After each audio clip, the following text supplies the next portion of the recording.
Bapak, Ibu, saudara-saudari yang dikasihi Tuhan, mukjizat Yesus mengubah air menjadi anggur pada pesta perkawinan di Kana dalam Injil Yohanes bab 2 ayat 1 sampai 11 yang baru kita dengar tadi adalah mukjizat pertama yang dibuat Yesus dan merupakan salah satu mukjizat yang paling terkenal dalam Injil. Peristiwa itu bermula ketika persoalan bahwa si tuan pesta mempelai laki-laki kehabisan anggur untuk para tamu undangannya. Bapak, Ibu, saudara-saudari terkasih, dalam tradisi Yahudi, anggur, minuman, itu memainkan peran yang penting dalam acara perkawinan, dalam suatu pesta. Anggur adalah simbol kegembiraan dan kebahagiaan. Tentu bukan maksudnya untuk mabuk-mabukan. Simbol kegembiraan dan kebahagiaan yang tidak boleh dilewatkan selama pesta berlangsung. Jika anggur tidak ada atau habis, maka pesta akan menjadi hambar dan sangat memalukan bagi si tuan pesta. Nah, ketika terjadi kehabisan anggur tersebut, orang yang berinisiatif mencari solusi bukanlah mempelai laki-laki yang mengadakan pesta ataupun para pelayan, melainkan Ibu Yesus, Maria. Di sini sungguh tampak kepekaan kasih Maria sebagai seorang ibu terhadap situasi dan kesulitan yang dihadapi sesama manusia. Solusi satu-satunya agar anggur tetap tersedia dan pesta perkawinan dapat berjalan dengan baik, serta keluarga yang menyelenggarakan pesta tidak menanggung malu, bagi Maria solusi satu-satunya adalah datang kepada Yesus, putranya. Itu tadi dikatakan dalam Injil. Ketika tahu bahwa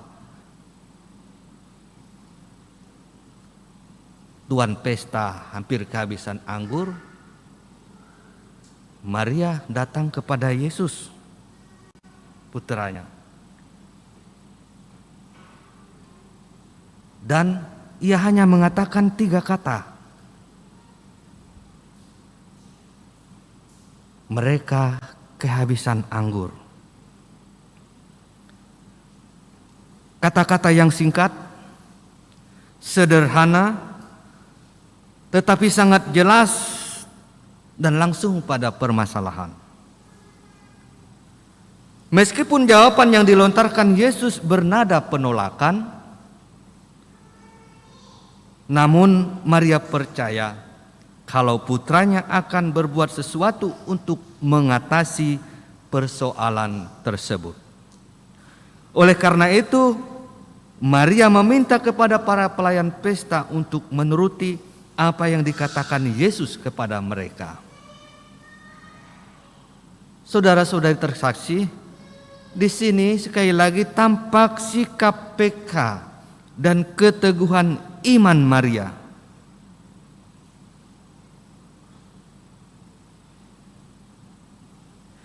Dan sikap peka dan imannya itulah yang menggerakkan Yesus untuk membuat mukjizat pertama kalinya meskipun saatnya belum tiba. Air berubah menjadi anggur jenis terbaik. Dan saudara-saudara terkasih, Yesus tidak hanya mengatasi persoalan kehabisan anggur, tetapi juga dia memberikan yang terbaik, lebih dari yang diharapkan ibunya. Bapak, Ibu, saudara-saudari yang dikasihi Tuhan, Maria di sini sama sekali bukan mau show off, mau unjuk kehebatan sebagai penyelamat pesta yang kehabisan anggur itu. Tidak. Itu bukan karakter Maria, bukan sifat Maria. Dalam kitab suci juga jelas dikatakan bagaimana sikap dan karakter Maria yang selalu rendah hati, tahu siapa dirinya di hadapan Yesus, meski dia mengandung, melahirkan dan membesarkan Yesus putranya. Maria juga tidak mungkin mendikte dan atau memerintah Yesus. Maria hanya berkata kepada Yesus, mereka kehabisan anggur. Dan mengatakan kepada para pelayan untuk melakukan apa yang diperintahkan Yesus kepada Maria. Maria di sini, saudara-saudara terkasih, hanya mau menunjukkan keyakinannya, mau menunjukkan kepastiannya, bersaksi tentang imannya bahwa Yesus adalah Tuhan yang sanggup melakukan apapun jika Ia menghendakinya. Karena itu Maria memang pantas dan layak menjadi teladan iman bagi kita. Dan itulah salah satu alasan mengapa gereja kita, gereja Katolik, begitu menghormati Maria dan menjadikannya sebagai teladan hidup beriman. Tetapi karena sikap hormat kepada Maria itu, ada juga kedengaran yang menuduh bahwa ajaran gereja Katolik Roma mengirim jemaatnya kepada Maria dan bukan kepada Kristus. Tuduhan itu jelas tidak benar,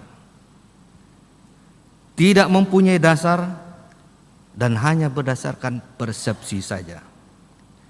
Dasar penghormatan gereja Katolik kepada Bunda Maria, selain karena iman kepercayaannya kepada Tuhan, ketaatannya kepada perintah dan kehendak Allah, adalah karena perannya sebagai ibu Yesus, Bunda Tuhan.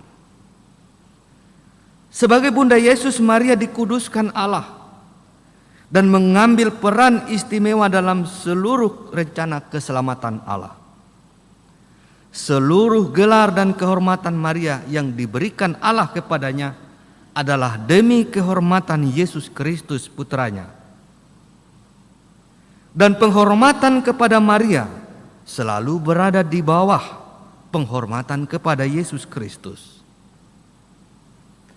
Lagi pula bahwa segala sesuatu yang dilakukan dan ditunjukkan oleh Maria sama sekali tidak mempersulit atau menghalangi kita datang kepada Yesus. Justru mempermudah kita untuk sampai dan bersatu dengan Yesus Kristus putranya. Bapak, Ibu, saudara-saudari yang dikasihi Tuhan, kata-kata yang Maria sampaikan kepada para pelayan, apa yang dia katakan kepadamu, lakukanlah, adalah kata-kata terakhir yang keluar dari mulut Maria yang dilaporkan dalam Injil. Itulah kata-kata yang berharga yang diwariskan Maria kepada kita semua. Apa yang Yesus katakan kepadamu, lakukanlah. Di sini kita dapat belajar dari Bunda Maria bahwa melayani Tuhan berarti mendengarkan dan melaksanakan firman-Nya. sebuah contoh dan pelajaran sederhana dari Bunda Maria, namun sangat esensial dan sangat pantas menjadi pedoman hidup kita sebagai orang-orang Kristen, sebagai para pengikut Yesus Kristus. Bapak, Ibu, saudara-saudari terkasih, kita juga bisa belajar dari sikap iman Bunda Maria dalam memohon sesuatu kepada Tuhan. Ia tidak segera kecewa atau mundur dari permohonannya saat Yesus berkata, "Saatku belum tiba." "Mau apakah engkau, Ibu?" "Saatku belum tiba." Bunda Maria justru melakukan sesuatu yang seakan-akan Tuhan sedang mengabulkan permohonannya, yaitu meminta agar para pelayan menuruti apa yang diminta oleh Yesus untuk dilakukan kepada mereka. Bapak, Ibu, saudara-saudari terkasih, kita pun hendaknya bersikap demikian saat berdoa kepada Tuhan. Kita tidak lantas segera kecewa saat Tuhan seakan-akan tidak menjawab doa kita. Kita harus yakin bahwa Tuhan telah mendengarkan permohonan kita dan akan segera mengabulkannya. Yang perlu kita lakukan ialah melakukan hal yang perlu untuk mendukung terkabulnya doa kita tersebut. Dan ini seringkali kita lupakan. Kita hanya melihat dari kepentingan kita saja, seakan-akan Tuhan mempunyai kewajiban terhadap kita, dan kita hanya bisa memerintah dan meminta sesuai keinginan kita. Bapak, Ibu, saudara-saudari terkasih, semoga kita semakin menyadari bahwa kehadiran Tuhan dalam hidup kita sebagai orang beriman sangatlah fundamental, dan percaya bahwa Dia akan selalu membawa kebaikan dan perubahan dalam hidup kita. Maka mengundang Tuhan untuk senantiasa hadir dalam hidup kita, dalam rumah tangga kita, adalah suatu sikap orang beriman yang benar dan bijaksana, terlebih saat hidup kita dirundung masalah. Percayalah, Dia akan menolong kita seturut kehendak-Nya, bukan seturut kehendak kita. Kadang-kadang juga memang seturut kehendak kita, tapi Tuhan tahu apa yang kita perlukan.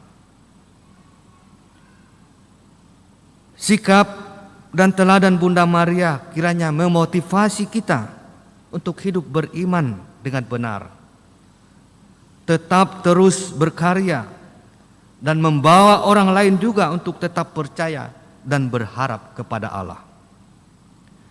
Sebab dengan berharap kepada Allah, semua persoalan kita akan kita hadapi dengan baik,